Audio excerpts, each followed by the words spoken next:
Oke Bang Ariel, bisa cerita-cerita kepada kami nih. Kolam ini Santai aja ya. dibuat tahun berapa? Terus bagaimana ceritanya kok bisa hobi tentang dari koi ini? Jadi saya bikin kolam ini 2016 bulan 2016 Juni ya? itu. 2016 bulan Juni saya bangun kolam ini. Dulu ukuran masih kecil Om, cuman 2 meter 30 kurang lebih. Oh ya 2 meter 30 2 meter ya. 30, kemudian panjangnya 2 meter 30, lebarnya itu hanya semeter 20-an lah kurang Oke. lebih. Nah cuma memang itu saya salutnya dunia perkoian ya, racunnya itu sampai urat nadi. Sampai segitunya ya. Racunnya sampai urat nadi. Jadi setelah saya main ke kolam-kolam para senior, Iya. gitu kan, yang ikannya luar biasa, 70 cm, 80 sampai bahkan 1 meter gitu Iya. kan. Saya melihat kolam mereka nih gede-gede. Dari situ saya menggarisbawahi, oh berarti kalau ikan mau besar, saya harus gedein kolam juga. Oh kolamnya harus memadai lah intinya Memadai begitu. gitu. Namun dengan catatan Iya. tidak overpopulasi Oh juga. tidak berpopulasi. Kalau kolam gede tapi isinya makin banyak juga ya percuma juga kan seperti itu. Oke. Gitu. Jadi berapa tahun ini kolam udah dibuat ya? Hampir Ini 6 tahun lah ya? 2016 sampai dengan sekarang ya. Berarti 6 tahun ini. Oh, ya, 6 tahun lah. Berarti Bang Ariel udah bisa dibilang tokoh senior lah di dunia koi. Enggak juga sih gitu kan. Kita ya sama-sama belajar sih gitu. Ini dari dulu dari mana? Jakarta atau Bekasi itu Bang mainnya ini? Mulainya Dulu itu. awalnya saya ketemu teman di Setu gitu ya. Setu Bekasi ya? Namanya Om Dede, Dede Kuping gitu. Dia main koi, saya, wah asik juga ya, bisa disuapin gitu ya ikan koi kata saya gitu. Iya. Gue juga mau bikin saya bikin akhirnya. Dulu karena saya juga minim pengetahuan tentang chamber, Iya. jadi bikin ya nyuruh tukang taman gitu, kayak tukang batu alam. Iya. Saya bikin ya itu yang tadi ukurannya nggak banyak gitu, nggak gede. Nah dari situ saya berguru tuh main ke Hansel Huang tuh Om Tono di Serang. Oh. Sana, jauh juga ya. Makin jauh lah gitu. Mencari ilmu makin. Ketemu Om Lukas, Oh, iya, Lukas iya. Sidarta, Apki, gitu kan. Dan ketemu teman-teman yang lain lah gitu. Yang ikannya saya bilang waduh luar biasa gitu kan ikan-ikan mereka. Ya kita sharing-sharing juga dikasih tahu lah. Biar ilmunya semakin mumpuni lah. Semakin mumpuni gitu. Ketemu Bang Udin juga, Oke. kaki Gunung Salak, sana Bogor. Ini udah Gitu. namanya tidak asing lagi bagi saya gitu kan. Gitu. Iya. Ya lambat laun. Oh jadi begitu sistem kolam. Kolam juga kan tadinya ini udah. Berarti ini yang ketiga saya ngerenov Om. Ini direnovasi ketiga ini? Yang ketiga kali. Buset, Pertama dari ukuran saya gedein. Iya. Kemudian dari digedein itu saya bikin sistem dengan leher angsa. Saat itu masih sistem gravitasi. Jadi air masuk lewat atas, Iya. keluar lewat bawah. Oke. Umum kan ya Iya, seperti itu. umum. Kemudian saya rubah konsep lagi. Sekarang saya Iya. balik gitu. Jadi air masuk ke dari bawah, keluar lewat atas di Keuntungannya chamber-chamber. apa itu Bang? Maksudnya perbedaannya? Jadi ya keuntungannya itu saat back wash dia lebih mudah sih. Oh lebih mudah. Ya, Pemeliharaannya lah intinya. Jadi biasanya kalau kita sistem gravitasi, Iya. kita harus sedia pipa untuk nutup lobang dari BD kan, iya, gitu betul, supaya betul. airnya ini yang dari kolam utama tidak masuk ke chamber. Betul.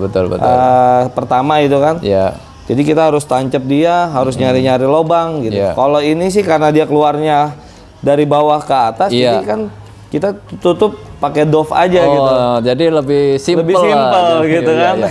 Hanya modal dop aja ya. Kan dove doang gitu. Air dari kolam utama udah berhenti. Udah bisa berhenti gitu. Oke. Kan simpel. Oh, lebih berarti simpel. ilmu baru juga bagi Iya, saya gitu, gitu. kan.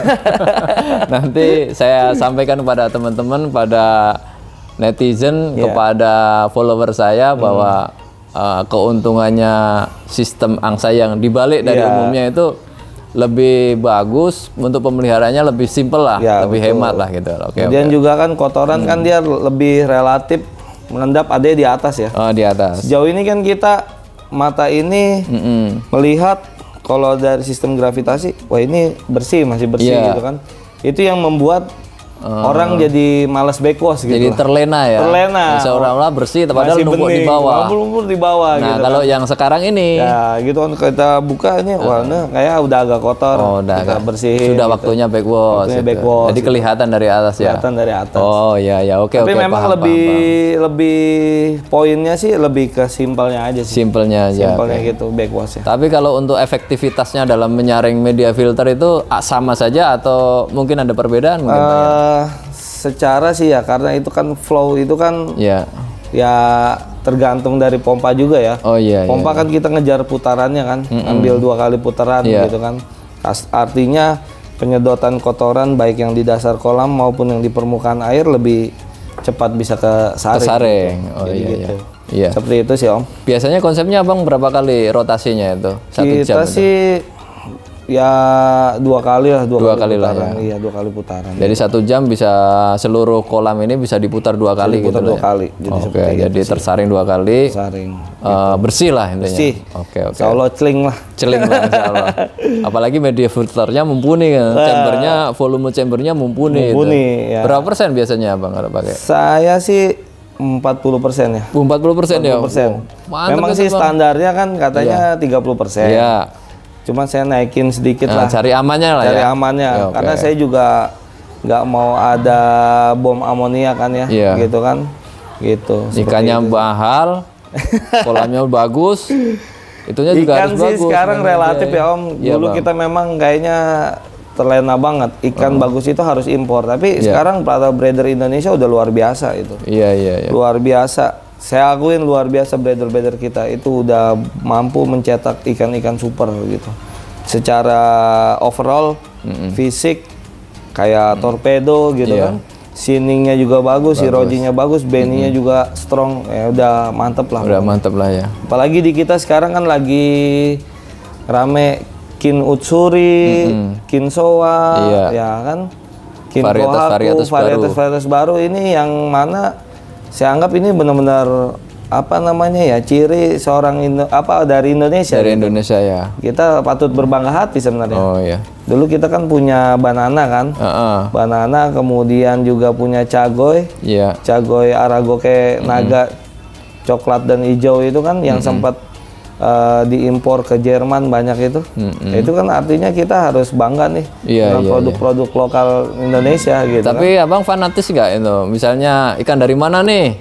Bagus itu enggak ya? Enggak sih. Pada dasarnya sih ikan itu tergantung kita Om. Oh. Kadang memang orang ya itulah terlena sama brand ya gitu Iya. kan. Tapi nggak gitu juga sih. Nggak gitu Semua juga. balik lagi ke perlakuan. Perlakuan. Fasilitas kolamnya mumpuni, Iya. pakannya teratur, Pakannya. dan pakannya lumayan cukup bagus, standar koi, ya itu insya Allah ikan akan growth, akan growth, berkembang bagus. Berkualitas lah. Berkualitas Gitu. Pada pastinya. intinya menguntungkan kita lah. Ya. Untungan kita. Jadi kan mata juga menikmatinya Menikmati juga enak gitu Om. puas gitu lah. Gitu. Oke. Betul betul betul. Seperti itu Jadi sih. Kemudian pemberian pakan juga yang nggak boleh overfeeding juga. nggak boleh banyak-banyak. Biasanya nih ya para pemula-pemula nih kan yang baru Iya. pada main gitu kan. Sama saya juga pribadi saya dulu begitu. Gitu kita seneng-senengnya ngasih makan karena ikannya nurut gitu Iya. kan. Kasih terus. Kasih terus. Akhirnya apa? Amoniaknya naik. amoniak Ikan naik. mabuk diem di dasar sakit. Sakit. Kayak gitu. Biasanya berapa persen Bang ya itu ukurannya itu? Apa kita melihat perilaku ikan aja gitu? Ya perilaku ikan sih Om. Kayak Jadi kalau udah kira-kira udah nggak terlalu bernafsu makannya, Iya, kita hentikan, stop hentikan. gitu. Kemudian kita juga kan harus ngimbangin filter juga. Iya. Jangan sampai filter kita minim, ngasih makan over feeding, Heeh. nah, ntar endapan lumpur banyak. Oh. Fesesnya ini kan, feses Iya, iya. dari ikannya ini. Jadi kuncinya di situ Bang ya. Filternya itu harus banyak lah. Intinya harus mumpuni lah. Supaya tidak ada bom amoniak Betul. dan lain-lain gitu, masalah trouble dan lain-lain. Oke Bang, paham Bang. Jadi saya kesini dapat ilmu baru, pengetahuan baru, review kolamnya juga baru. Nanti kapan-kapan kalau sudah diisi ikan kita main lagi di sini Bang. Siap. Oke. Nanti akan dikirim. Oke, terima kasih teman-teman. Bincang-bincang kali ini kita dapat ilmu baru, pengalaman baru. Nanti kita lanjutkan sesi berikutnya kalau ikannya sudah ada. Sip. Oke Bang. Terima kasih Bang Aril ya. Oke. Sip, sukses selalu. Semoga semakin sehat, Ya, semakin sukses bersama. Salam koi untuk Salam koi untuk persahabatan. persahabatan.